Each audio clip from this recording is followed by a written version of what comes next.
আবার আপনাদের সামনে চলে এলাম।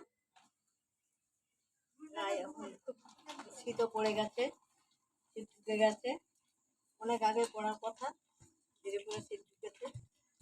যাই হোক, আমি আজকে চার্চে গিয়েছিলাম। এবার চার্চ থেকে আসার সময় আমি একটা ভালো জিনিস নিয়ে এসেছি। অনেকেই হয়তো জানেন বা চেনেন, দেখেছেন, অনেকেই দেখেননি। এই যে এই শাকটা নিয়ে এসেছি, এই শাকটা হয়তো অনেকেই চেনেন। এটাকে বলে পাহাড়িয়া পুঁই শাক। এই শাক দিয়ে যারা ভাত খেতে পারেন না, এই শাক দিয়ে যদি ভাত খান তাহলে অনেক ভাত খাবেন।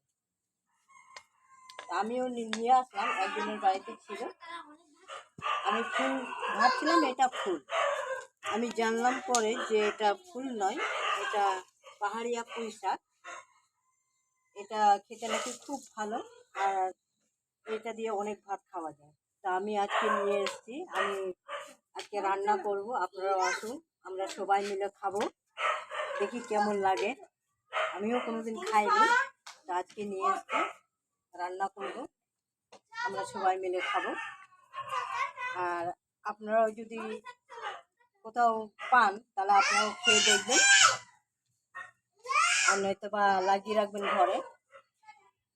এটা সবসময় পাওয়া যায় না, অনেক জায়গায়, সব জায়গায় পাওয়া যায় না।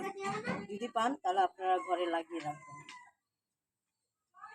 আসুন, আমি তাহলে রান্না করতে যাই। আমি এখনই চলে এলাম গির্জা থেকে, চার্চ থেকে। হ্যাঁ, আপনাদেরকে এটা জানালাম, চলুন।